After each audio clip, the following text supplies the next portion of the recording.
Prepárate para la potencia.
¿Qué tal? Muy buenas tardes. El día de hoy en Sin Miedo a la Verdad tenemos otro candidato del PRI, en este caso que es postulante candidato al Senado Nacional. Su nombre es Elmer Marín. ¿Qué tal, Elmer Marín? Buenas tardes. Buenas tardes, Luis. Buenas tardes a todos tus radioescuchas. Y aquí, bueno, agradeciéndote en primer lugar por la invitación que me estás haciendo para estar en tu programa hoy día. Claro, una consulta. A ver, dime, ¿qué es lo que te ha motivado a ti, ¿no? Unirte al partido político del PRI. Bueno, yo recibí la invitación del presidente, del señor Walter Chirino Purizaga, ¿no? Hace casi ya un año, para participar en estas elecciones. Y luego de la conversación que tuve con él, coincidimos en muchas ideas, ¿no? Y por lo tanto me animé a participar en esa contienda electoral, porque creo que podemos aportar para ayudar a solucionar los grandes problemas que tiene el país. Claro, he visto también, ¿no?, que usted, por ejemplo, tiene experiencia como abogado, ¿verdad?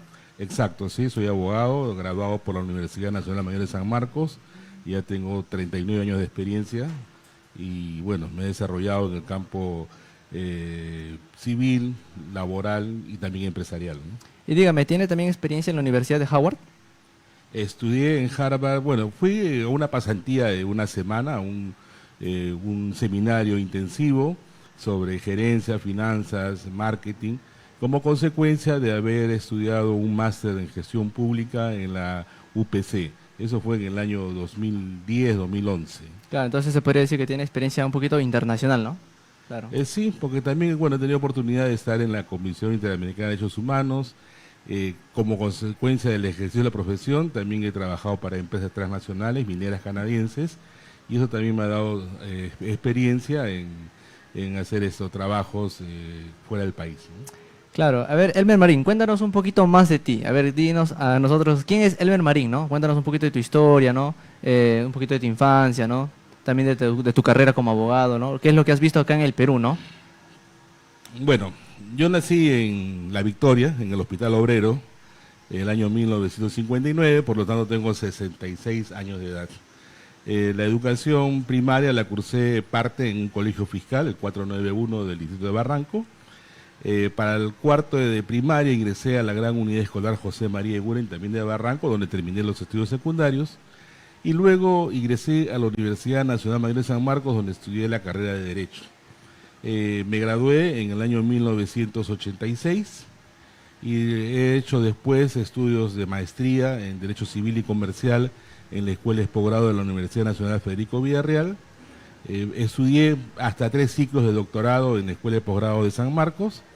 También he hecho, como lo dije hace un rato, un máster en gestión pública en la UPC, que me llevó a hacer un seminario intensivo en Harvard University, en Boston, Estados Unidos. También tengo estudios de desarrollo y defensa nacional que seguí en el CAEN en el año 2004, ¿no? Y bueno, esa es, digamos, mi formación académica, ¿no? En la parte laboral he trabajado como, bueno, de joven fui obrero, trabajé en construcción civil, también trabajé en un camión haciendo mudanzas cuando tenía 16 años, 15 años de edad, ¿no? Lo cual me ayudaba a sostener mis estudios. Y después en la parte, digamos, abogadil, he sido abogado independiente casi toda mi vida, solamente por un lapso de 4 meses trabajé en la Intendencia Regional, en la Intendencia Nacional de Bomberos, eso fue en el año 2018, a fines del 2018, y en el ejercicio de la profesión he trabajado tanto defendiendo a empresas como también a particulares, defendiendo a trabajadores, y me ha dado la oportunidad también de recorrer el Perú, de conocer el país, entender de que cada región tiene su particularidad. He tenido la oportunidad también de relacionarme con comunidades campesinas, ¿no? Con trabajadores del sector minero, de la minería informal o artesanal, como también se le llama, ¿no? Entonces, bueno, creo que tengo cierta experiencia de vida, ¿no? Y también experiencia laboral, profesional, como consecuencia de la profesión que desarrollo, ¿no? Claro, y mira, yo he visto tus entrevistas, ¿no? Anteriores entrevistas que has tenido con otros periodistas y he visto que has mencionado algo muy importante, ¿no? Que dices, por ejemplo, que alguien para que postule, ¿no?, a la candidatura, no sé, así sea diputado o a un Senado Nacional, debe tener como recurso los estudios básicos. ¿Por qué crees o consideras que es importante, ¿no?, tener estudios profesionales como base? Bueno, yo creo que uno tiene que prepararse para poder desarrollar una función. Lo que yo he manifestado es de que decidí o siempre pensé que para participar en la vida política del país uno tendría que tener una vida hecha, tendría que tener cierta experiencia y conocimientos de algunos temas. Porque definitivamente si uno no tiene conocimiento, no conoce cómo funciona el país, cuáles son las necesidades de la población, entonces definitivamente pues no va a desarrollar un buen papel, ¿no? Dentro de lo que le toque dentro de lo que le toque desempeñarse, ¿no? Por eso es que creo que por lo menos las personas debemos tener un conocimiento o una preparación básica para poder desempeñarnos en cargos como, por ejemplo, diputados, senadores o cualquier función pública, ¿no? Porque si no vamos a tener pues lo que tenemos actualmente en el Congreso, ¿no? Que hay gente que no tiene mayor preparación. ¿Y a qué se recurre? Se recurre a los asesores, ¿no? Antiguamente yo recuerdo que los que llegaban al Congreso, al Parlamento, ya eran gente profesional con cierto prestigio dentro del campo que se desarrollaba. Y no había la cantidad de asesores ni el presupuesto que se gasta ahora, ¿no?, para esto, que funcione el Congreso, ¿no? Sin embargo, hoy en día tenemos mayor cantidad de presupuestos, pero sin embargo vemos que el descontento de la población respecto del desempeño de los parlamentarios o de los congresistas es casi totalmente nula, ¿no? Tenemos más del 90% de desaprobación en las funciones que desarrollan los parlamentarios, ¿no? Claro, y lo que mencionas es muy importante, ¿no? Porque ahora se está viendo que los que están postulando, ¿no?, a candidatos, pues como dices, ¿no?, hay algunos que no tienen estudio, ¿no?, y están postulando pues sin conocer, ¿no?, sin saber, están que postulen por postular nada más. Así es, ¿no? Postulan por postular. Y también lo que yo he manifestado antes, ¿no? Eso lo hacen, ¿por qué? Porque encuentran en la política un medio para mejorar su condición económica, su condición social, su estatus, ¿no? No ven en la política un fin, ¿no? Y la política debe ser un fin en sí misma, no debe ser un medio, ¿no? Entonces sabemos también que hay gente que llega sin mayores ingresos o con, como lo he dicho antes, con los bolsillos vacíos y sin embargo salen con maletas y salen con propiedades. Por eso es que yo siempre he creído de que para postular a un cargo de esta naturaleza tienen que ser personas que ya tengan una vida hecha, ¿no? Una vida en la cual no se vaya a utilizar como fundamento o justificación, no, voy a entrar a la política para resolver mis problemas, ¿no?, económicos o de cualquier otra naturaleza, ¿no? Claro, pues aparte sí, me parece perfecto, como dices, ¿no? Y dime, usted como abogado, ¿no?, que también ha tenido ya experiencia, ¿no?, en esa profesión, ¿usted qué tanta corrupción ha podido ver acá en el país? Sobre todo también en esos casos, ¿no? Casos así, que tengan que ver con otros abogados, así, ¿no? A ver, yo creo que la mayor parte del tema de la corrupción se origina en el comportamiento de uno mismo, ¿no? Si uno no cambia su comportamiento, la corrupción no va a cambiar, para empezar. Una de las grandes causas de la corrupción creo que es el aceptar cargos para los cuales no estamos preparados, ¿no? Desde ahí ya se genera un acto de corrupción. En mi experiencia como abogado, ¿no?, yo puedo decir, más que el tema de lo que dice que el juez cobró o no cobró, yo creo que más está en el tema de la incapacidad o la falta de preparación, no solamente de jueces, sino también de fiscales, ¿no? Y eso lo vemos hoy a diario, ¿no? Lo vemos todos los días. ¿Por qué? Porque todos tenemos que esperar que llegue a un tribunal constitucional para que resuelva, ¿no?, los errores que se cometen a nivel jurisdiccional. Y vemos casos, últimamente, como he mencionado, el caso del general Urresti, con quien yo no tengo ningún tipo de relación, ni simpatía, ni nada por el estilo, pero vemos que ese señor fue condenado, ¿no?, por un delito que ya había prescrito la acción, ¿no? Por lo tanto, tiene que llegar al Tribunal Constitucional para que declare nula la sentencia, corregir, enmendar la plana al Poder Judicial, ¿no? Entonces, eso, y pueda obtener su libertad. Entonces, esos son actos de corrupción que yo veo. Y también acto de corrupción es el que se politice la justicia, ¿no?, como se ha venido haciendo en los últimos años.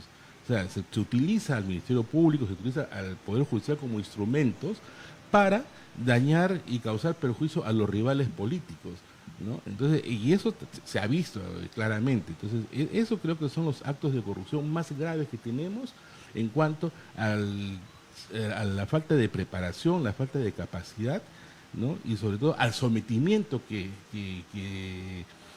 cometen los jueces y fiscales frente al poder político, que también está generado por una causa que es algo que ya se viene hablando, es la excesiva provisionalidad que existe, ¿no? Tenemos una Corte Suprema donde creo que más del 70% de jueces supremos son provisionales, ¿no? Entonces los manejan pues esto como si fueran, digamos, soldaditos de guerra de un juego de guerra, ¿no? Los mueven de aquí para allá y de acuerdo a los intereses que al que está en el manejo de turno le conviene, ¿no? Y qué injusto, ¿no?, que aprovechen el cargo o el lugar donde ya se encuentran, ¿no?, en la cima para hacer, ¿no?, sus jugadas, ¿no? Qué triste. Por supuesto que es triste, pero también, como existe el karma, ¿no?, a ellos después les rebota eso, ¿no? Porque no se dan cuenta también que son utilizados por el poder de turno y después lo desechan, ¿no? Y eso también se ve a diario en nuestro sistema, ¿no? Entonces, esas son las cosas que tienen que corregirse, ¿no? Claro. Y dime, ¿qué es lo que significa el partido político del PRI? El ¿Tiene algún PRI, propósito o no sé, significa algo? el PRI es el Partido Regionalista de Integración Nacional. El PRI es un partido que se forma el año 2019 en Juliaca, ¿no? Y la principal objetivo es que se haga una real regionalización del país, no lo que tenemos ahora. Ahora tenemos nosotros, los departamentos se han convertido en regiones y eso lo único que ha generado es una duplicidad de burocracia. Y también un conflicto de autoridades, de competencias, y por eso que el país no avanza, ¿no?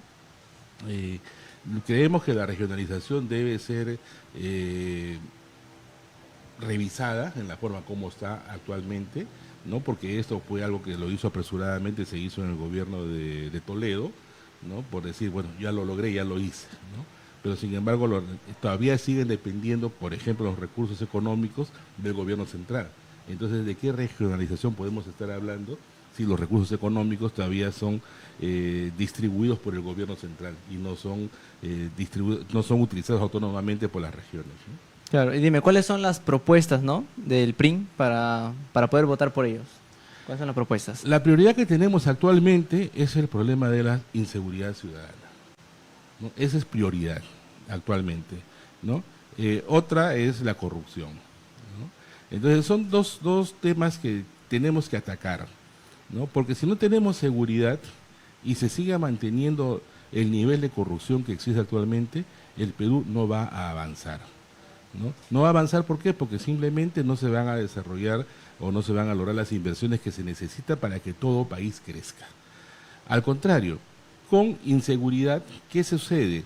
Se cierran negocios y los más afectados, al fin y al cabo, son los pequeños negocios, ¿no? Cierras un restaurante o un cafetín que tiene 3 o 4 personas, son 4 familias que ya no tienen trabajo, ¿no? Atentas contra un chofer de una unidad de transporte. Esa familia también ya se queda sin ingresos, sin recursos y pierden a los seres queridos como son los choferes, ¿no?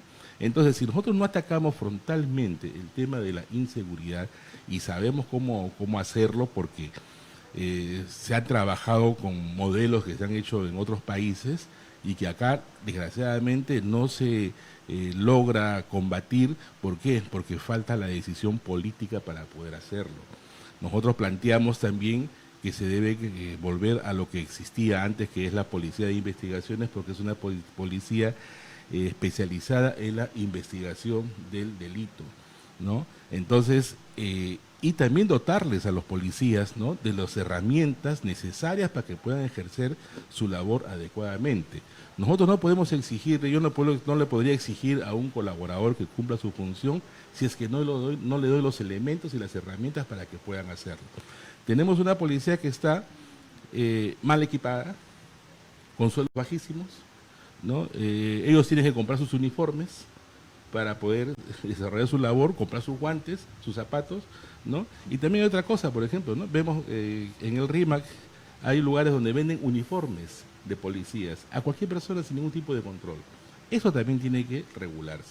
Entonces, nuestra principal preocupación actualmente, como repito, es el tema de la seguridad ciudadana, ¿no? Y también obviamente que con eso tiene que haber un tema de la seguridad jurídica, porque tenemos que engranar la policía, la fiscalía y el poder judicial, porque no pueden actuar estas entidades en forma aislada y en forma independiente, ¿no?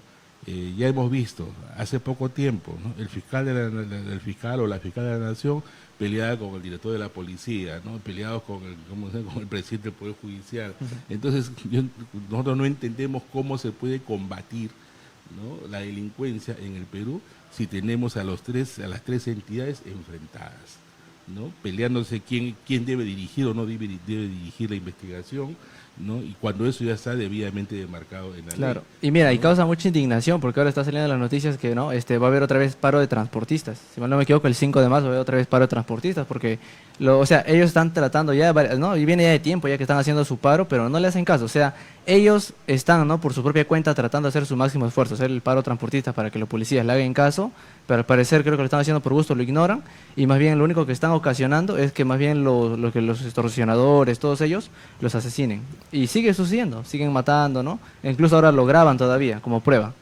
Exacto, ¿no? Entonces, incluso como sucedió con esta traída del monstruo de Paraguay, yo también lo he dicho antes, ¿no? Eso en lugar de ayudar a combatir la delincuencia, con toda la parafernalia y toda la publicidad que se le dio, ¿no? Y que lo muestran pues como si fuera un héroe, ¿no? De historieta, ¿no? Entonces eso incentiva, ¿no? Lo que hacen es incentivar, ¿no? A la comisión de estos delitos. Entonces, hay muchas cosas que tienen que hacerse, ¿no? El paro de transportes, bueno, es algo que afecta a la economía del país, afecta al transporte de las personas, de los trabajadores, pero es un reclamo legítimo que tienen ellos. ¿Por qué? Porque definitivamente pues el gobierno no hace mucho, ¿no? Yo no quiero decir nada, pero no hace mucho o no hace lo necesario para combatir la delincuencia. Y como lo dice nuestro candidato a la presidencia, el señor Walter Chirinos Purizaga, ¿no?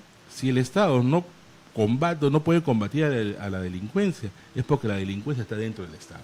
Claro, porque eso es lo bien chistoso, ¿no? O sea, capturan a los peces pequeños, pero nunca capturan a los peces grandes, a los que están arriba en la cabeza. Ellos nunca los capturan. Y se, como dicen, ¿no? Y se halagan de lo que ellos capturan a los peces pequeños nada más. Claro, Y así se repite el círculo una y otra vez. Claro, es como hace poco el general de la policía, Arriola, ¿no? Menos mal que solamente un día lo dijo, salió a publicar y a decir que que en lo que va del año había menos cantidad de muertes con relación a lo que había sucedido el año anterior, ¿no? Habían 24 muertos menos, sí pues, pero nunca dijo la causa. Y realmente la causa, ¿por qué es? Porque la gente se está sometiendo a los chantajes, a las extorsiones, están pagando y prefieren pagar, ¿no? ¿Para qué? Para poder vivir tranquilos y poder regresar a sus casas en las tardes después de trabajar, ¿no? Porque si no hacen eso, simplemente los matan, ¿no? Ahora, tenemos también otro tema. Un candidato a la presidencia que está con orden de captura, pero sin embargo se da el lujo de dar entrevistas en televisión en canales de señal abierta, ¿no? ¿Y qué? ¿Y la policía no lo puede capturar cuando él está una hora, un poco más de una hora en el aire? O sea, no puede ubicar dónde está esa persona, no puede localizar su ubicación, ¿no? Entonces, eso también resulta pues inverosímil, ¿no? O sea, este señor se burla de todos ahí, ¿no? Entonces, pero la policía, ¿qué cosa hace? ¿No? Ahora, si no tienen los instrumentos, también obviamente que eso parte del tema del gobierno que no le da los recursos económicos para ello, pero ellos los estarán solicitando. Entonces, hay muchas cosas que tenemos que ver y corregir ahí, y por eso que el PRIN lo que promueve pues es, ok, vamos a atacar frontalmente la delincuencia, pero dotándole a la policía de los recursos necesarios, ¿no? Y mejorando también el estatus. ¿Para qué? Para que también incentivar a que los jóvenes postulen y quieran ser policías. Hoy, aunque parezca mentira, existen más integrantes de serenazgos que policías. Y casi los serenazgos duplican la cantidad de policías que hay. Y no debe ser ¿No? así, pues. Y no debería ser así, ¿no? Pero sin embargo, es lo que vivimos en nuestro país. Y mira, algo muy importante que acabas de mencionar hace un momento es que dijiste, ¿no? Que falta lo que es la investigación policial. O sea, falta que la policía más investigue. ¿Y eso por qué lo digo? Porque yo hace unas semanas nomás fui, ¿no? A Panamericana Televisión y estuve, ¿no? En un programa, que no lo puedo decir, pero en ese programa estuvieron, ¿no? Presentando un caso de denuncia. Y a mí me dio pena y también me dio mucha indignación, vergüenza también, porque la señora me cuenta, pues tristemente, ¿no? Y desgarradoramente que a su hijo, pues lo mataron, pues, ¿no? Lo asesinaron. Obviamente ya sabemos a qué nos referimos, ¿no? A los venezolanos, obviamente. Y a la asesina, o sea, la que ya tenían pruebas, ¿no? De video, todo, simplemente la llevaron a la policía, o sea, la llevaron a la corte, lo tuvieron un rato, ¿no? En prisión preventiva y después la dejaron libre por falta de evidencias. O sea, ¿cómo puede ser posible que la dejen libre por falta de evidencias? ¿Y dónde queda la investigación policial?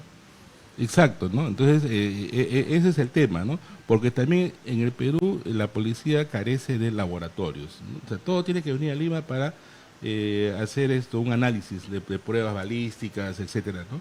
Entonces, eso también es una carencia. Y por eso es que el tema va en que mientras no tengamos una policía especializada y debidamente equipada, ¿no? Y eso parte solamente de decisión política. No es otra cosa, no es que falten recursos. En el Perú los recursos existen, hay. Así como pueden, por ejemplo, alegremente aumentarse los sueldos, los funcionarios públicos se aumentan los sueldos en el Congreso, se pagan seguros privados, ¿no? Entonces, ¿por qué ese dinero no se destina a otras cosas que son más urgentes y que benefician a la población, ¿no? Como por ejemplo también el tema de saneamiento. ¿Cómo es posible de que todavía hoy en Lima mismo, que es la capital de la República, y en otros lugares alejados del país, hayan gente que no tenga agua potable, que no tenga desagües, o sea, no tenga servicios básicos, y ni siquiera tenga pues un acceso ¿no? Adecuado a sus viviendas, a sus centros de trabajo, que tengan que caminar varias horas para poder llegar a su centro de trabajo o a su centro de estudios, ¿no? Entonces, son cosas que tenemos que nosotros corregir, y eso es lo que nosotros proponemos, también en el tema de la distribución adecuada de los recursos, el buen uso de los recursos económicos que tiene el país, ¿no? Claro, pues como dices, pero causa mucha indignación, la verdad, ¿no? Vergüenza, lástima, la verdad, ¿no? Y a veces parece que, como dijo, ¿no? Cazan a los pequeños, a los peces pequeños y solamente de eso nomás se hacen al agua, nada más. Pero nunca, nunca hacen una investigación profunda y van directamente a cazar al pez gordo, por decirlo así. Exacto. Lamentablemente es lo que vivimos aquí, ¿no? Claro, y la gente, la verdad, ya está muy insegura, la verdad. O sea, hay muchos candidatos, ¿no? Que prometen, ¿no? Incluso hasta el presidente también, ¿no? Que ahorita vamos a hablar más rato de él. Y mira, o sea, todos prometen seguridad, ¿no? Bienestar social, pero ¿cómo estamos ahorita? Los transportistas están con terror, están con miedo, están siendo asesinados, ¿no? En el día a día. Y sus familias también están asustadas porque también ¿no? Tienen evidencias de que en el mensaje le llegan, ¿no? Amenazas, le llegan estafas, o sea, así no se puede vivir. Claro, y por eso como yo también ya lo he manifestado antes, ¿no? Porque es lo cierto, lo real. Parte del equipo del PRIN ha viajado a El Salvador a ver, investigar y tomar conocimiento cómo funciona el sistema de seguridad y cómo han logrado ellos combatir la delincuencia en El Salvador, ¿no? Tan es así que incluso quien ha sido el ministro del Interior de El Salvador en la época en que se aplicaron todos estos sistemas, el señor Rogelio Rivas, es nuestro actual jefe de campaña del PRIN, ¿no? Entonces, ¿para qué? Para ese sistema, esos sistemas que ellos han aplicado, poder aplicarlos en el Perú, ¿no? Yo sé que hay mucha gente que dice, no, El Salvador es un país pequeño, es más chico que San Juan de Lurigancho. Está bien, correcto, pero bueno, apliquemos eso en San Juan de Lurigancho, que es uno de los distritos más golpeados por la extorsión y el sicariato. Apliquemos eso en Los Olivos, que es otro de los distritos también golpeados por la extorsión y el sicariato, ¿no? Bien El Salvador, ¿no? Entonces, si nosotros aplicamos ese sistema y se va dimensionando, entonces veamos, ¿no? ¿Qué es lo que pasa? ¿No? Lo peor es decir, ¿sabe qué? No hago nada, ¿no? No hago nada, y es lo que está sucediendo actualmente, ¿no? Tenemos a los policías, que también es una cosa que también no entiendo, ¿no? ¿Por qué los policías tienen que perder el tiempo, los jefes policiales, en estar dando declaraciones y estar presentándose en programas de televisión, ¿no? Como lo han hecho antes los fiscales, estos Vela y Domingo Pérez, ¿no? Y sin embargo no se dedican a su trabajo, cuando esa función a mí me parece que debe cumplir exclusivamente el ministro del Interior. Ese es quien debe reportar, porque es el responsable de esa cartera y de esa área, ¿no? Sobre los temas de cómo va funcionando, cómo se va desarrollando y cómo van avanzando en la lucha contra la criminalidad. No son los policías los que deben estar declarando al respecto. Ellos deben dedicarse a su trabajo exclusivamente. Claro, y dígame, ¿qué opinión tiene usted acerca del nuevo presidente, ¿no? José María Balcazar. Bueno, el actual presidente tiene unos antecedentes que no son nada recomendables, ¿no? Ahora en el mes de junio sé que está citado para comparecer a un juzgado penal en Chiclayo, porque está denunciado por un delito de apropiación ilícita, de haberse apropiado de dineros de los abogados del Colegio de Abogados de Chiclayo, que han depositado en su cuenta personal sus aportaciones, ¿no? Hace poco ha salido que él ha plagiado la tesis de su hijo, y que lo que es más, ¿no? Esa tesis la ha publicado como si fuera un libro y se la ha dedicado al hijo, que realmente es el autor de esa tesis, ¿no? Y también hace un tiempo, él declaró de que estaba de acuerdo en que las niñas de 12 años se casen con hombres mayores, hombres adultos, ¿no? Yo creo que esos antecedentes, ¿no? Definitivamente después no nos llevan a tener un buen concepto de quién está ahora en la presidencia de la República, ¿no? Ha tenido declaraciones también que no han sido nada afortunadas, y definitivamente tampoco ha mostrado en el discurso de asunción del cargo de presidente, tener pues un conocimiento cabal de la realidad del país, ¿no?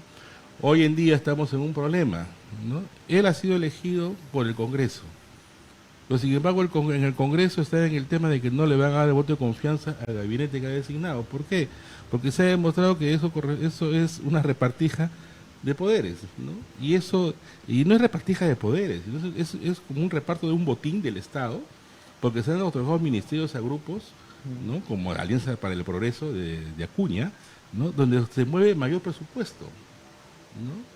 Entonces, y esos tienen el control, como es el Ministerio de Salud, Ministerio de Trabajo, que maneja a la salud, y que desgraciadamente son justamente sectores neurálgicos que no están funcionando como deberían funcionar. Todos nos quejamos del sistema de salud en el Perú, ¿no? Todos nos quejamos, ¿no? Y eso no viene de ahora, ya viene de buen tiempo, pero ¿quiénes son los que han manejado esos sectores, ¿no?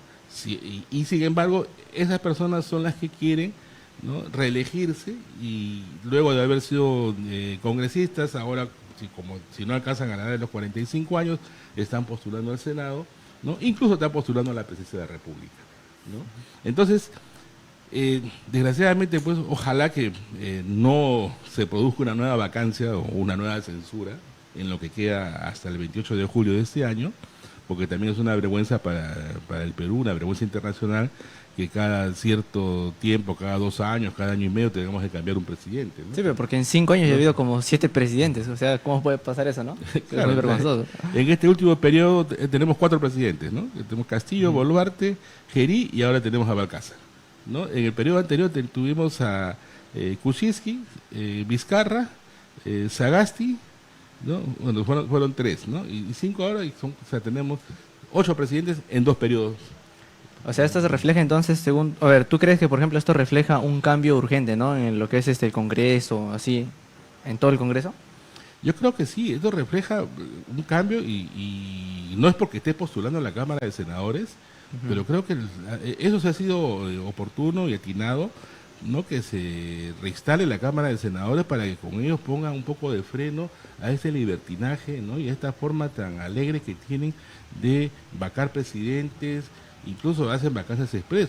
Yo no estoy de acuerdo con la gestión de la señora Boluarte, pero la forma como la sacaron no es una forma correcta, ¿no? La sacaron en 4 horas, ¿no? Así como también sacaron a la que fue fiscal de la Nación, la doctora Benavides, ¿no?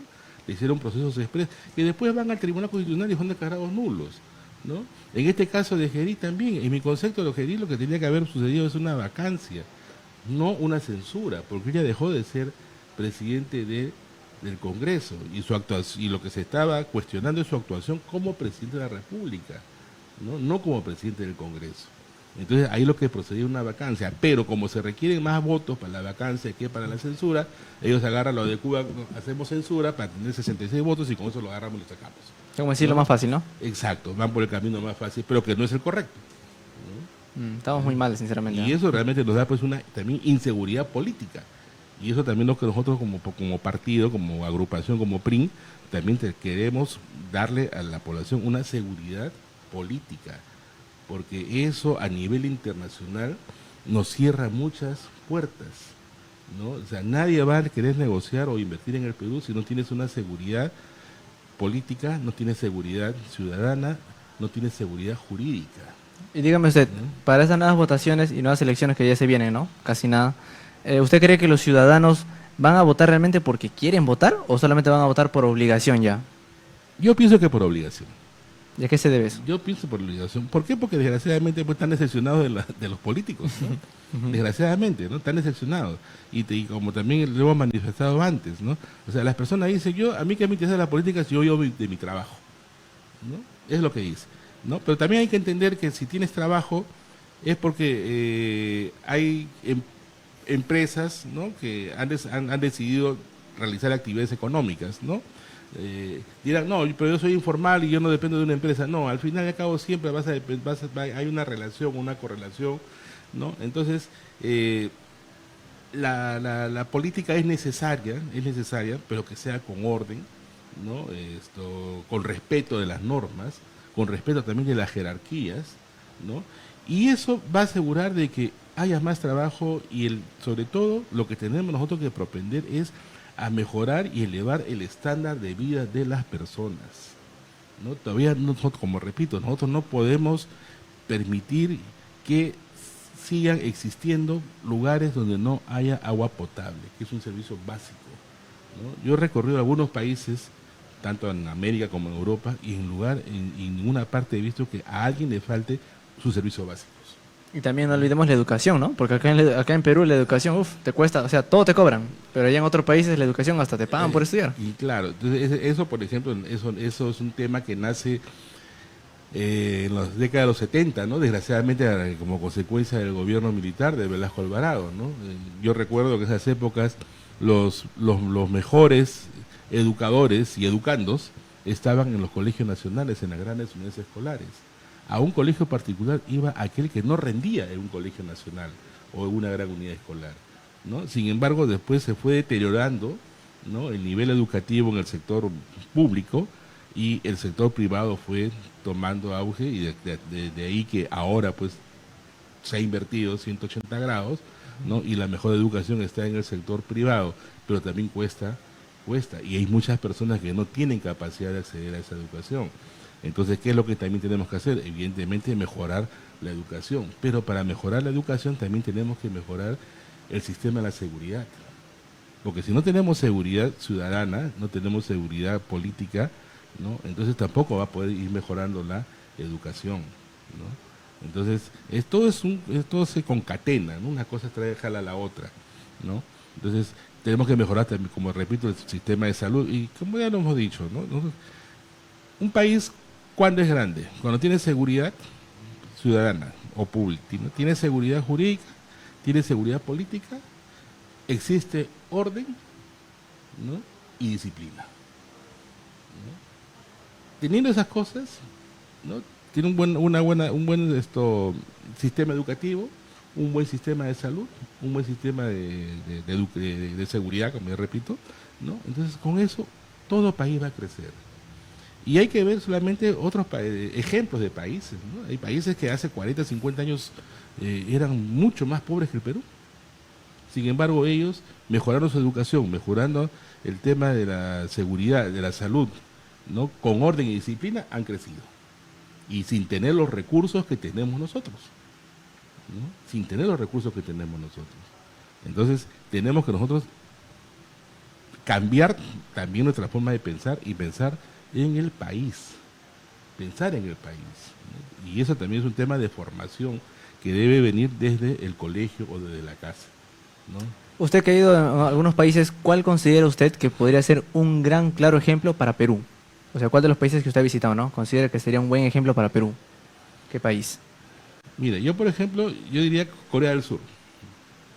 Corea del Sur es un país donde se forma a los niños, a los habitantes, ¿no?, pensando en el país, no en forma individual, ¿no? Donde hay orden, hay disciplina, ¿no? Y ese orden y esa disciplina se va inculcando desde la niñez, ¿no? No se trata tampoco aquí de lo que se habla mucho de dejar al niño hacer lo que haga y no corregirlo, ¿no? Yo no digo que hay que llegar al maltrato físico y nada por el estilo, pero de todas maneras hay que poner normas, hay que poner reglas, y las personas tienen que acostumbrarse a aceptar y seguir esas reglas y esas normas, ¿no? Falta mucho acá en el Perú la innovación en tecnología, ¿no? Y eso también pasa por un tema de planificación. Yo hace algunos años estuve en Chala. Chala es una zona donde hay bastantes plantas de procesamiento de minerales, y hay un instituto tecnológico. Cuando uno va al instituto tecnológico a ver, oye, acá hay mecánicos, no forman mecánicos. ¿Qué formas? Administradores, enfermeras, ¿no?, o enfermeros. Pero no formas a los técnicos que requieres para que trabajen en los centros de producción de la zona, ¿no? Entonces, ¿eso qué cosa significa? Que no hay planificación. Claro, pues, o sea, No hay puedes tener los planificación. profesionales, pero no hay ninguna aplicación, no hay ningún tipo de estructura. Exacto, ¿no? No hay planificación. Entonces, eso también es un tema que tiene que tratarse, no tiene que verse. O sea, hay muchas cosas en el Perú por hacer, ¿no? Pero como repito, nosotros como agrupación actualmente tenemos la prioridad, que es la seguridad y lo que es el tema de la corrupción. Ese es prioritario, ¿no? Nosotros, si resolvemos esos temas, todo lo demás se va resolviendo también, no como consecuencia de. Claro, o sea, de poco en poco, ¿no? Primero Exacto. empezamos con algo, después vamos así, ¿no? De paso en paso. Así es. Imagino. Exacto, ¿no? Y como dices, también hay que darle más importancia, pues, ¿no? Bueno, en este caso tú mencionas que hay que darle más importancia al tema de la seguridad, ¿no? Seguridad ciudadana. Exacto, a la seguridad, porque eso es vital. De ahí también está la educación también, muy Claro, importante. o sea, Ahora viene el colegio, ¿no es cierto? Que empiezan la próxima semana, los colegios. Los padres están tranquilos con mandar al colegio a sus hijos. Yo veo, antes nosotros íbamos al colegio caminando, los papás no nos llevaban. Nos llevaban pues cuando estábamos chicos, hasta los de 7, 8 años, ¿no? Pero después ya no, ¿no? Pero ahora yo veo en la puerta de los colegios a los padres de familia esperando aglomerados a que salgan sus hijos. ¿Por qué? Porque tienen temor que esos niños, ¿no?, puedan ser secuestrados, ¿no?, o puedan sufrir algún tipo de atentado, ¿no? Entonces, ¿eso también qué significa? ¿No? De que el papá tiene que distraer su tiempo laboral para poder dedicarse a llevar y recoger al hijo del colegio, ¿no? Y eso también es una pérdida, ¿no?, que significa en la parte económica, tiene significado en la parte económica, ¿no? Entonces, si nosotros damos seguridad, entonces damos tranquilidad y vas a poder tú salir a hacer tus actividades normales en las mañanas y regresar tranquilo en la noche. Pero hoy en día yo pregunto, ¿cuánto porcentaje de la población sale con esa tranquilidad de que voy a trabajar, voy a estudiar, voy a hacer lo que tengo que hacer y estoy seguro que voy a regresar tranquilo en la noche a mi casa? Yo creo que nadie. Estamos viviendo prácticamente algo de lo que se vivió en la década de los 80, 90 con el terrorismo, ¿no? Que uno salía y no sabía si regresaba o no regresaba. ¿Por qué? Porque por ahí te reventaban un coche de bomba o ponían un petardo de dinamita y volabas si tú supieras, ¿no?, y te afectaba, ¿no? Entonces prácticamente es eso lo que estamos viviendo ahora. Claro, por lógica, ¿no? O sea, si hay más seguridad, hay más serenadas o hay más policías patrullando por las calles, ¿no? O también, como dicen, ¿no?, sabiendo cómo es esa zona de peligrosa, entonces uno, claro, puede salir, ¿no? Así tengas 12 años, puede salir a la esquina o a la vuelta a comprar pan sin ningún problema, porque sabe que hay cámaras de vigilancia, o sea, sabe que hay protección. Pero si en esos lugares, como dicen, ¿no?, no hay policías, no hay cámaras de seguridad, o sea, no hay nada que a ti te dé, ¿no?, un tipo de seguridad, ¿no?, o prevención, entonces, ¿con qué seguridad sale uno? Ahora las mamás tampoco no quieren que sus hijos salgan, ¿no?, ni a la esquina. Exacto, ¿no? Y eso también es un tema que limita a la formación de los niños, ¿no? O sea, ¿por qué? Porque eso también te convierte en un tipo introvertido, ¿no? No comunicativo, ¿no? Claro. ¿No? Entonces, en tu casa tienes que estar con el celular o una tablet, ¿no?, o viendo televisión, ¿no? O sea, eso también afecta a la formación de las personas, ¿no? Claro. Te doy un minuto, a ver, Marín, para que puedas explicar por qué motivo deben votar la gente, las personas por ti, y explicar también, ¿no?, un poco más de tu propuesta, de tu partido político otra vez, y cómo eres, ¿no?, transparente, todo eso. A ver. Bueno, como ya les dije al inicio de esta entrevista, yo soy Elmer Marín Pázara, abogado, postulo al Senado Nacional con el número 6 por el partido político PRIN, por eso les pido que el 12 de abril, ¿no?, marquen el símbolo del PRIN y escriban el número 6 para el Senado Nacional. A mí me motiva postular, ¿no?, porque en principio, como ya lo he manifestado, tengo una vida hecha, ¿no? Creo que tengo experiencia de vida, conocimientos en algunos temas y que puedo aportar para que el país mejore, ¿no?, en temas de seguridad. Sé también que desde el Senado están demarcadas las funciones en la Constitución Política del Estado, ¿no? Hay cosas que no podemos ofrecer porque no va a estar dentro de nuestra función hacerla, pero, por ejemplo, sí podemos promover a través de la Cámara de Diputados normas o leyes que ayuden a mejorar los sistemas tanto en seguridad, salud y educación, ¿no? Lo que ofrecemos es transparencia en la gestión que se haga, como corresponde dentro de las facultades que se tiene en el Senado, es elegir a miembros del Banco Central de Reserva, del Tribunal Constitucional, al Contralor de la República, al Defensor del Pueblo, ¿no?, ser los más sensatos posibles y no entrar a ningún tipo de componendas para designar a dedo, sino designar a los mejores funcionarios públicos, porque también es parte de la corrupción, como lo he dicho hace un momento, es el designar a personas que no estén capacitadas para ejercer ese cargo, ¿no? Y de eso hoy en día en la función pública tenemos bastantes. Nuestro partido ofrece trabajar desde el primer día en los temas de seguridad ciudadana. Es un tema que no se va a resolver de un día para otro, pero sí creemos que en los primeros 100 días se van a poder tomar las decisiones necesarias, ¿no?, y correctas para poder paliar este mal que tenemos ahora y que nos cuesta a diario un promedio de 6 a 7 u 8 víctimas ¿no? Víctimas mortales, o sea, ni siquiera son heridos, es gente que pierde la vida como consecuencia del ataque, ¿no? De los extorsionadores y de los sicarios, ¿no? Tenemos las personas y los técnicos capacitados, ¿no? Y como repito, si exiges algo, también tienes que dar lo que se necesita para que la Policía Nacional, en este caso, cumpla con su función, ¿no? Si la policía no cumple con su función, porque a pesar de tener todo, entonces ahí se incurre en una responsabilidad. Pero también no podemos exigirle a un colaborador que cumpla con su trabajo adecuadamente si no se le dan las herramientas necesarias, ¿no? Y en este caso, dotarlos del equipamiento necesario y también mejorar las remuneraciones. ¿Para qué? Para incentivar también a las personas que se reincorporen. Todos dicen, los analistas, los estudiosos del tema, ¿no? Y lo digo estudiosos entre comillas, que en el Perú hay un déficit de personal policial. Pero ¿qué hacemos para cubrir ese déficit? Nada. Tenemos que mejorar también la selección del personal, porque también no es desconocido y no es nada novedoso de que las organizaciones criminales infiltran a personas dentro de la policía y dentro de las Fuerzas Armadas.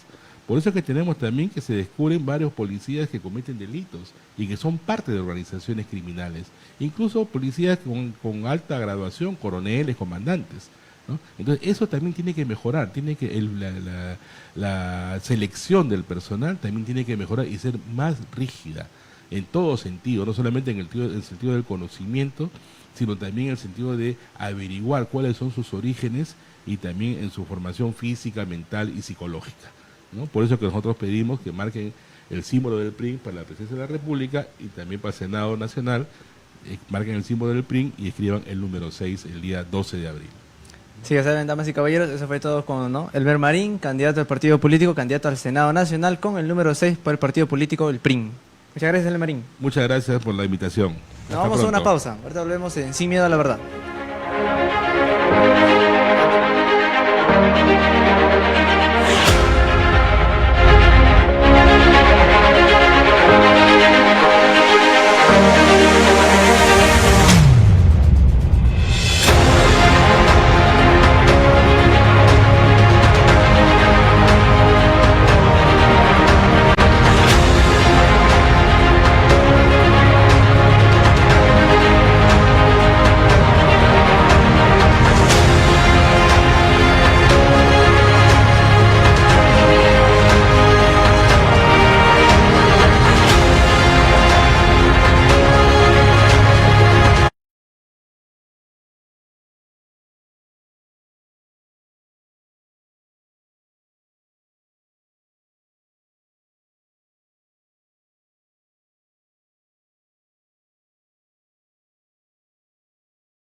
incomoda, la verdad. Y creo que de alguna u otra manera también causa indignación a otros países. Estoy seguro que otros países como en Paraguay o no sé, ¿no? En los países vecinos, ¿no? O países hermanos, como quieran llamarlo, ¿no? Como Argentina, Uruguay, al momento que ven los casos acá, ¿no? Que están pasando acá en Perú, yo estoy seguro que sienten pena ajena también, ¿no? Porque están viendo un Congreso, una república en mal estado, o sea, no hay coordinación, como lo acabamos de comentar antes, se halagan por cosas pequeñas, pero al final, ¿de qué sirve halagarse por cosas pequeñas si no vamos de frente al grano, ¿no? No vamos de frente a acabar con una cabeza así al toque. O sea, capturamos peces pequeños, pero no capturamos a los peces grandes. ¿Qué estamos haciendo entender con eso entonces? Que vamos a estar toda la vida, ¿no? En un círculo, en un ida y vuelta, un ida y vuelta, y al final nunca vamos a acabar con la corrupción. La corrupción va a estar existiendo años tras años. Entonces, esto no puede seguir más, ¿no? Así que están, chicos. La semana que viene nos volvemos a encontrar. Eso es todo en Sin Miedo a la Verdad, conversación con Luis Trejo. Así que nos vemos hasta la próxima. Chao.